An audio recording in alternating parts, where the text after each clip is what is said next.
Hello everyone, Jaspreet here. Welcome to my channel Computer Gyan. Subject is System Software and this is Chapter 2 Introduction to Language Processor, and today we are going to cover topic that is Language Processing Activities. So this is part 2 of this chapter. अगर आप इससे related part 1 देखना चाहते हो तो उसका link आपको description box में मिल जाएगा. Let's start. सबसे पहले तो लैंग्वेज प्रोसेसिंग एक्टिविटीज़ में क्या आता है. The fundamental language processing activity divided into 2 parts. ये 2 पार्ट्स में डिवाइड है. पहला हमारे पास आ जाता है program generation activities and second आ जाता है प्रोग्राम एग्जीक्यूशन एक्टिविटीज़. तो हम थोड़ा इसे डिटेल में करेंगे. Program generation activities and program execution activities. तो सबसे पहले हमारे पास आएगा प्रोग्राम जनरेशन एक्टिविटीज़. इसमें क्या आ जाता है, देखो program generator is a software system. हमारे पास यहाँ पर देखो एक प्रोग्राम जनरेटर है जिसमें प्रोग्राम स्पेसिफिकेशन दी जाएंगी और प्रोग्राम इन टारगेट पीएल में वो कन्वर्ट हो जाएगा. ठीक है, और अगर एरर होगा तो वो भी ये जनरेट करेगा. तो प्रोग्राम जनरेटर जो होता है वो एक सॉफ्टवेयर सिस्टम है which accepts the specification of the program. Program की जो भी स्पेसिफिकेशन होगी उन्हें एक्सेप्ट करता है टू बी जनरेटेड, जनरेट करने के लिए, and generates program in the target PL. और जो हमारी मतलब टारगेट प्रोग्रामिंग लैंग्वेज, जो भी टारगेट प्रोग्रामिंग लैंग्वेज होगी उसमें उसे क्या कर देता है, जनरेट कर देता है. ठीक है, तो ये इसका था मतलब प्रोग्राम जनरेटर का. This activity is done by the program generator domain. एक हमारे पास प्रोग्राम जनरेटर डोमेन है, उसके द्वारा ये एक्टिविटी जो है कंप्लीट होती है. तो the generator domain is close to the application domain. हमने जो इसका पार्ट 1 था उसमें किया था कि 2 डोमेन्स थी, बाद में 3 आ गई थी. पहले हमारे पास एप्लीकेशन और एग्जीक्यूशन 2 डोमेन्स थी, एप्लीकेशन और एग्जीक्यूशन. तो जो जनरेटर डोमेन है ये मतलब एप्लीकेशन डोमेन के बहुत नज़दीक है, close to. It is easy for the designer. ये मतलब ईजी हो जाता है डिज़ाइनर और प्रोग्रामर के लिए to write the specification of the program to be generator. जो भी स्पेसिफिकेशन मतलब उसने राइट डाउन करनी है उसके लिए उसे मतलब कि जनरेट करना बहुत, जो भी मतलब स्पेसिफिकेशन जनरेट करनी है उन्हें राइट डाउन करना बहुत ईजी हो जाता है प्रोग्राम. देखो क्या है, प्रोग्राम जनरेटर एक सॉफ्टवेयर है जो कि एनेबल करता है हर एक को ताकि वो प्रोग्राम को क्रिएट कर सके लेस एफर्ट के साथ, और अगर प्रोग्रामिंग नॉलेज भी कम हो तो भी वो कोई भी प्रोग्राम क्रिएट कर सके. ये इनेबल करता है, ऐसा सॉफ्टवेयर है. A user may only be required to specify. User को क्या मतलब क्या चाहिए उस टाइम पे, कुछ स्टेप्स और रूल्स जो मतलब प्रोग्राम के लिए ज़रूरी हैं, and not need to write and code और लेस कोड. मतलब कि उसे कोई ज़रूरत नहीं है कोड वगैरह लिखने की, क्योंकि उसे बस स्टेप्स वगैरह और रूल्स हैं जो वही थोड़ा सा मतलब याद करने की ज़रूरत है. तो नेक्स्ट हमारा आ गया programme execution activities. Programme execution activities के लिए हमारे पास 2 मॉडल आते हैं. तो पहला हमारे पास आता है प्रोग्राम ट्रांसलेशन और सेकंड आता है प्रोग्राम इंटरप्रिटेशन. ठीक है, तो पहले हम देखते हैं प्रोग्राम ट्रांसलेशन में क्या है.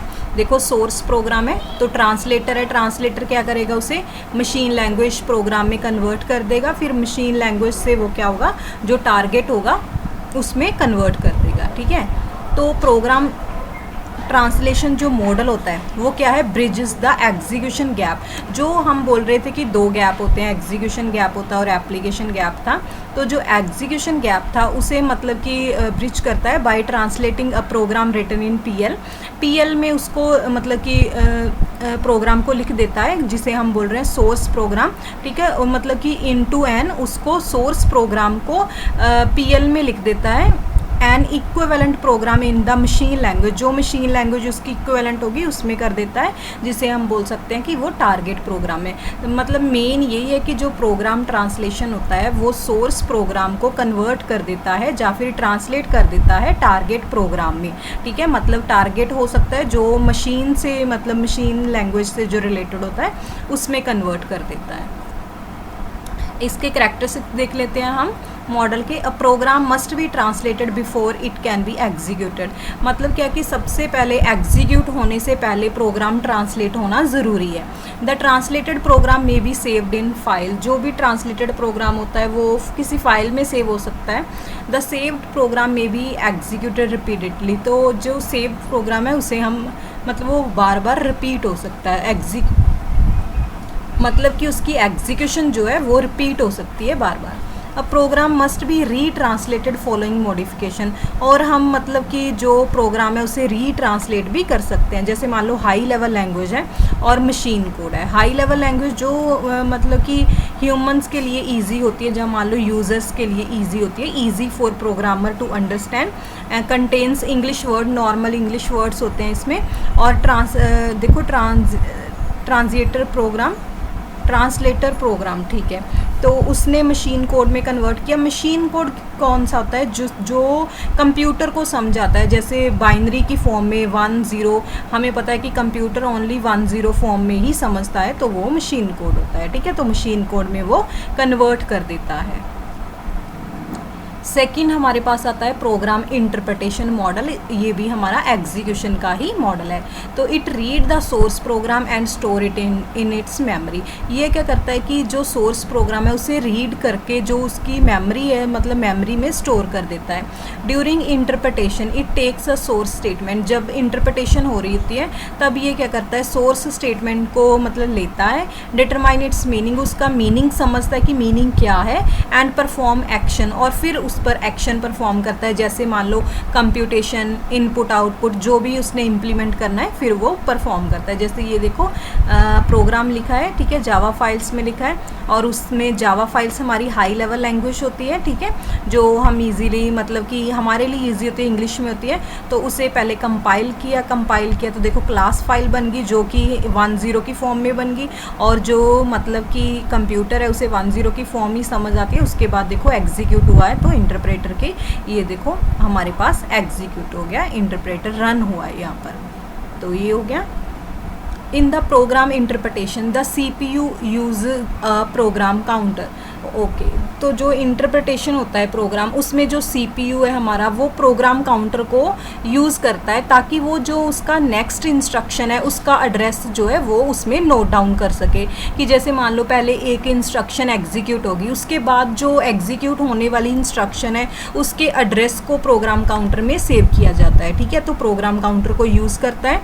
तो this instruction is subjected to the instruction execution cycle consisting the following steps, मतलब कि वो कैसे करता है, वो सारे हमारे पास स्टेप्स हैं इंस्ट्रक्शन एग्जीक्यूशन साइकिल के।